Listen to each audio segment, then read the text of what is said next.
Here I am at the beginning of the pilgrimage to Bardsey Island. I'm staying at this campsite near to Pennant Mellangeth, where we hope to be walking tomorrow. It's not been the most successful start. Paul got lost as early as Morrison's petrol station, so he's about an hour behind, so I've set up the tent and then we'll see what happens. But yes, I hope to do a bit of walking tomorrow, warm it up, get thinking spiritually. I've been to Pennant Mellangeth before. I found it a really powerful and beautiful place, so hopefully that can really start a good pilgrimage. More later.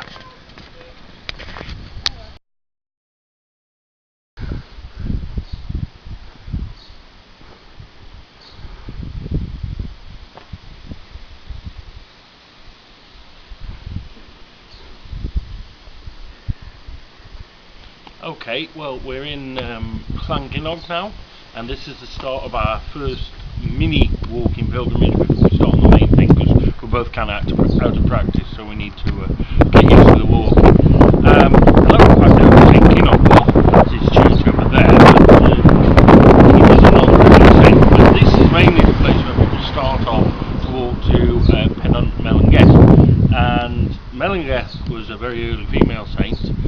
Think about the 7th century, something like that, and the legend says that there was a nobleman and he was hunting in these parts, and his dogs caught scent of a hare.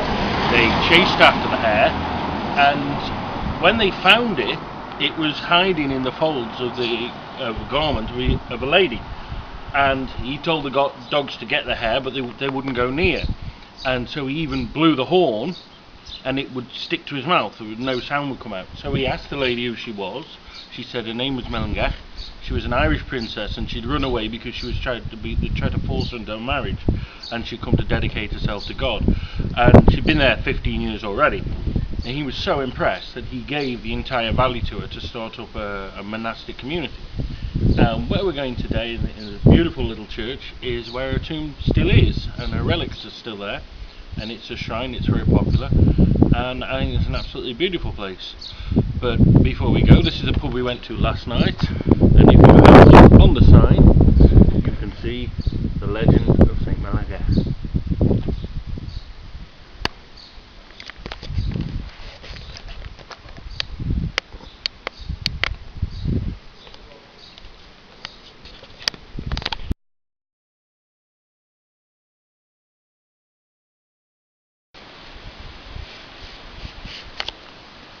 And here we are at the Church of St. Mellangeth, the end of this mini pilgrimage.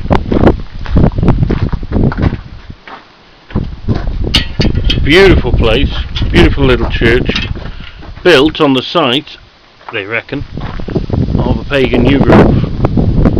And so it's very ancient, going back way even before the time of Mellangeth itself. There's the church. And there is one of the incredible ancient yew trees.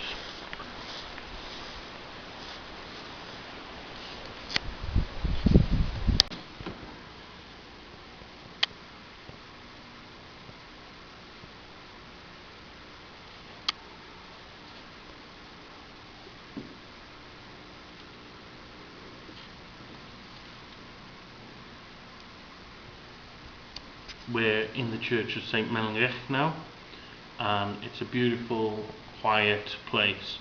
Down there, behind the altar, is the actual shrine of the saint. It was rebuilt in 1958 after being destroyed at the Reformation.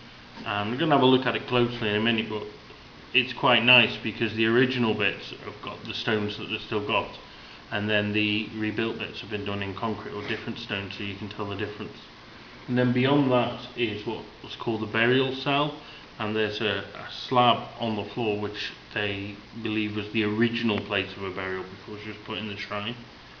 And that's quite a nice, moving little place. It's a very ancient church, and I just think it's a very beautiful place.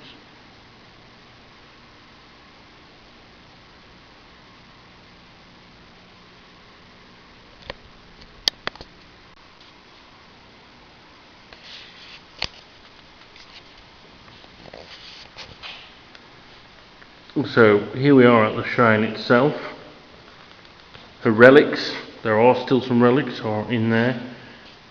You can see the rebuilt bits and the original bits, and thousands of people have left prayers. It's beautiful.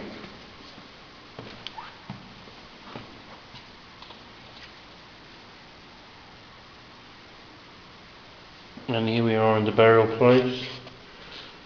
It's a very quiet place of prayer. Here's her original burial stone. And there's what's really important.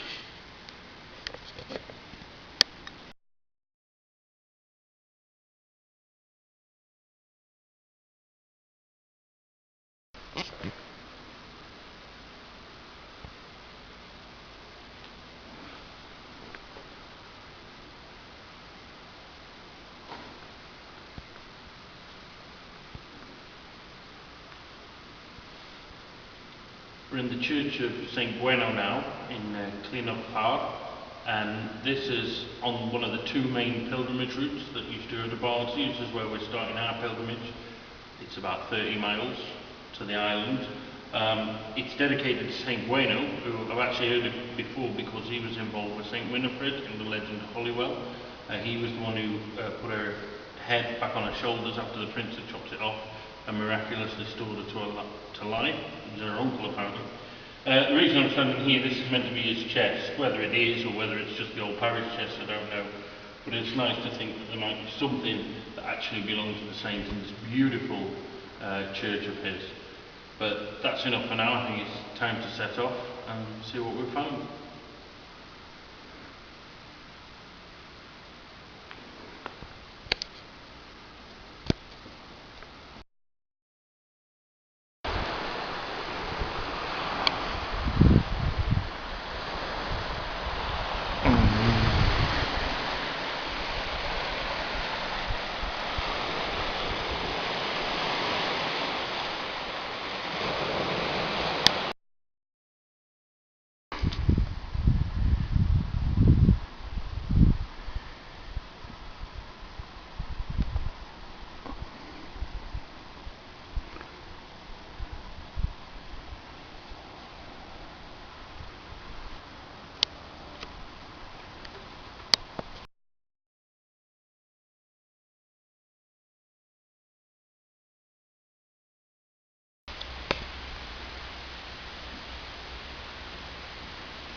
We're at the church of St. Bueno in Pistil now. This is one of the many ancient churches that pilgrims used to stop on, and I have to say it's incredible. It's such a beautiful, simple church. There's hay strewn on the floor, there's flowers put up on the walls. It's simple, it's earthy, and yet to me this is what a church should be. I don't know about Paul, but I am absolutely shattered now. I needed to sit down in here. And we've got about, what, 2 miles, 1.5, 2 miles to cover to Neffin. I don't know how I'm going to do that, but we'll give it a go. And we'll see. God bless.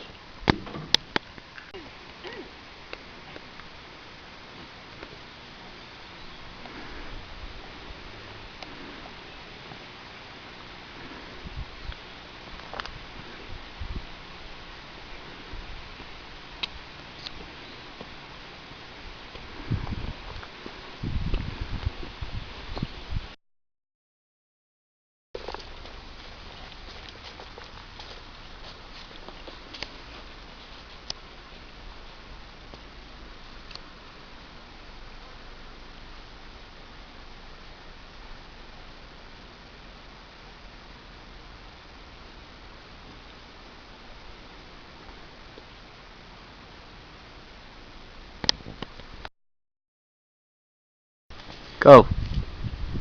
Well, we've got to Duelo Church now, which unfortunately is shut. But we made pretty good time there. We've done about five miles. It was 5 easiest miles along the road, 5 most boring miles. Afterwards we're going to head towards the coast. It's a shame the church was shut, but then, to be fair, it's not that old a church anyway, so probably better this one shut than the fantastic ones we visited yesterday. But anyway, onwards. Kind of aching a bit, so I don't know how we're going to do it, if we're going to reach the end of the day, but we'll try our best. More later.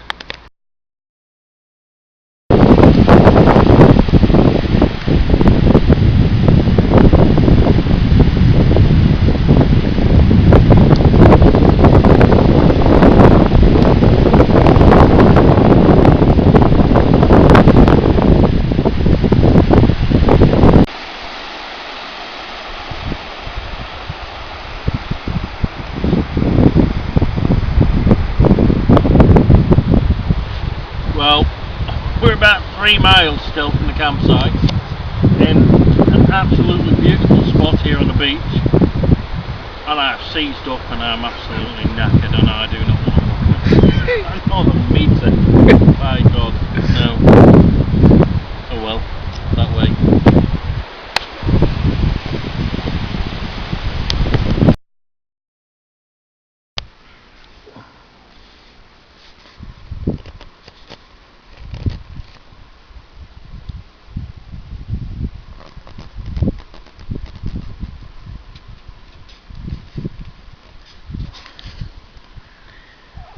Well, here it ends. Not where I expected it to end, I'll be honest with you, but I couldn't walk anymore. I am absolutely shattered. Absolutely, my feet are blistered, they're aching, and I physically could not walk anymore. And for the last mile or so, Paul was saying, "Look, mate, sit down, sit down." So here, what, 2 miles from where it should have ended, I've sat down, and he, who is a lot fitter in the physical sense than me, has gone to get the car. I'm disappointed because you feel like you failed, but in another way, it's a nice spot. I'm in a beautiful country lane. I've always said that I meet God on country lanes. It's peaceful, and I actually like being on my own, I'll be honest with you. No offence to Paul, but I think prayer comes easier when you're on your own. I did think whether I should actually go to Bardsey tomorrow or not. Is it not cheating a bit? Since I haven't walked all the way. I will, and maybe I shouldn't. I don't know, maybe I shouldn't, but I will, because I think I'll still have the fatigue from 2 days walking, and whilst I can, and I will make a promise to do this remaining 3-4 miles to the port for Bardsey. At the end of the day, then I will have gone. Then, if I go, then I will go after walking 3 or 4 miles, not after walking 20 odd. So I will go, but I will make the promise to do this little bit. I think that's the right thing to do. I'm not sure, I'll be honest with you, I'm not sure. But then, I'm not sure about a lot of things. At the moment, I just have to say I could have picked a worse place to sit down, and for better or for worse, my body's told me it's time to quit, and that is the end of my walking pilgrimage. Tomorrow, I will be on the boat, and we will see what tomorrow brings. But for now, reflecting back, praying, I've just prayed the rosary and reflected back on it. It has been incredibly scenically. It's been far better than I imagined.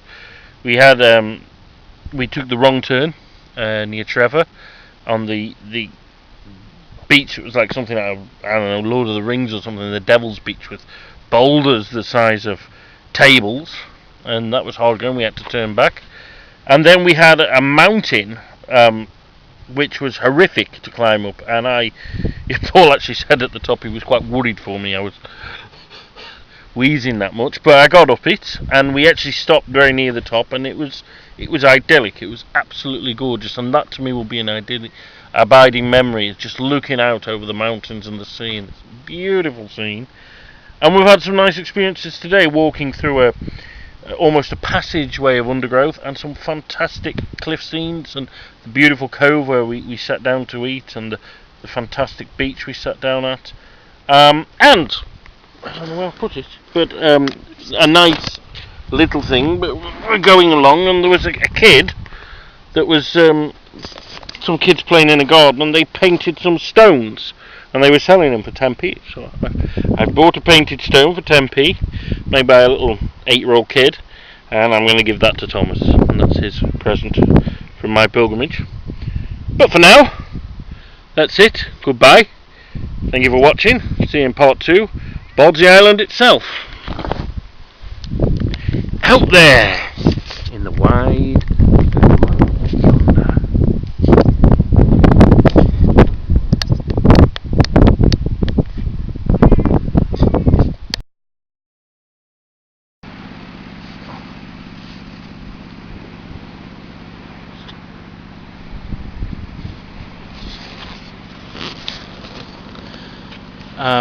At the beautiful church in Aberdaron now. About to get on the boat, go to Bardsey in half an hour or so.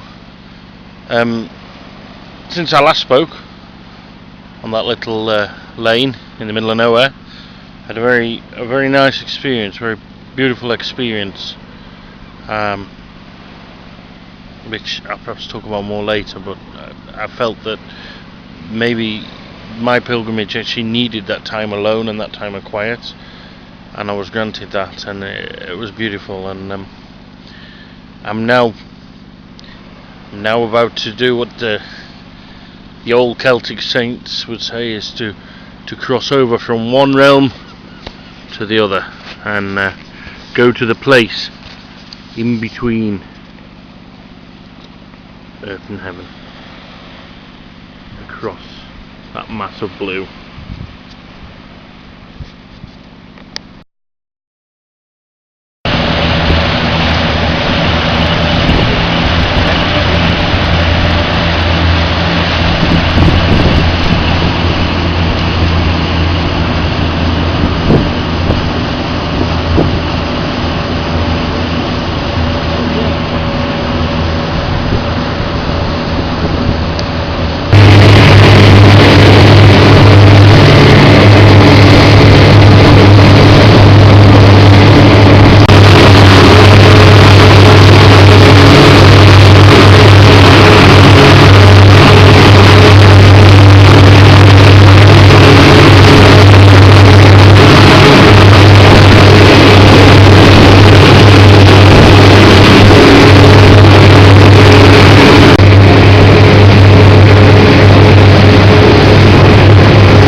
And here we are at Bardsey Abbey.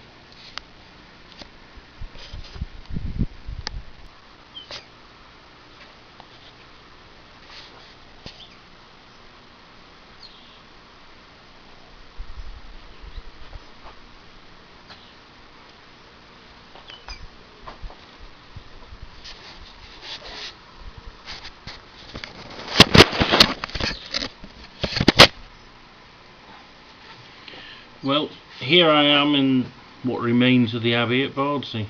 I've reached the end of my pilgrimage, and it's been an incredible pilgrimage, I have to say. I've just prayed the rosary and I've just gone through everything that's happened over the last few days.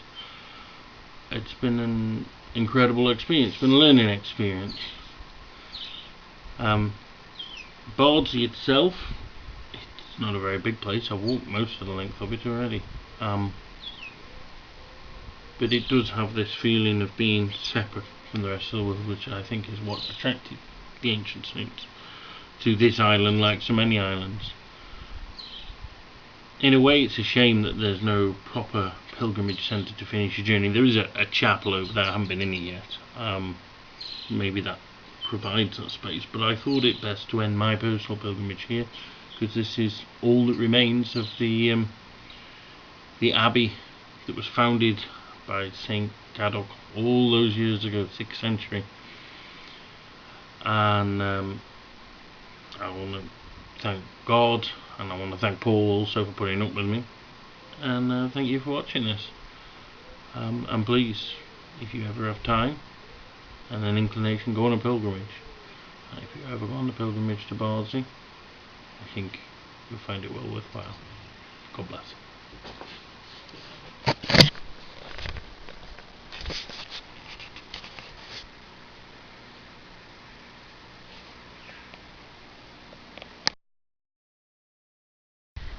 Well, here I am on the very top of Bardsey.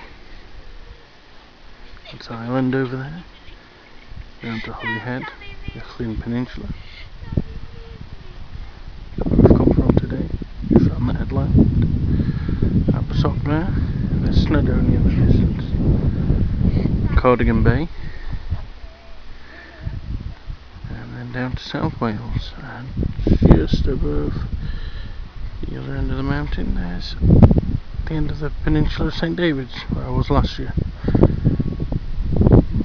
Back round to Ireland. Unbelievable.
Brother sun and sister moon, I seldom see you, I seldom hear your tune.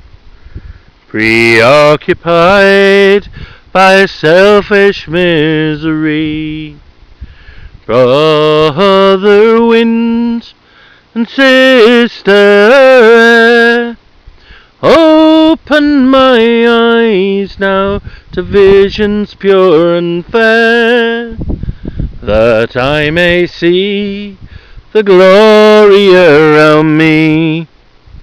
I am God's creature, of Him I am part. I feel His love awakening my heart. Brother sun and sister moon, now I can see you, I can hear your tune. So much in love with all that I survey.